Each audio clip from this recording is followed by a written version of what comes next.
ఉమ్మడి చిత్తూరు జిల్లా పరిధిలో దాదాపు గత 3 సంవత్సరాలుగా ఏనుగులు సంచరిస్తూ స్థానికంగా ఉన్న పంటలపై తమ దాడుల వేటను కొనసాగిస్తున్న విషయం మనందరికీ తెలిసిందే.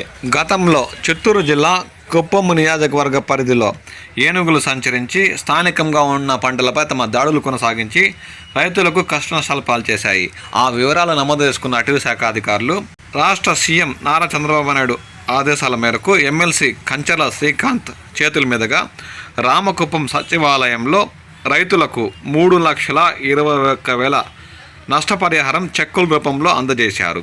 ఈ సందర్భంగా వారు మాట్లాడుతూ అటవీ శాఖ అధికారుల సహకారంతో రాష్ట్ర ముఖ్యమంత్రి ఆదేశాల మేరకు త్వరగా ఏనుగుల దాడుల్లో నష్టపోయిన రైతులకు ఆర్థిక పరిహారం అందజేసినందుకు కృతజ్ఞతలు తెలియజేశారు.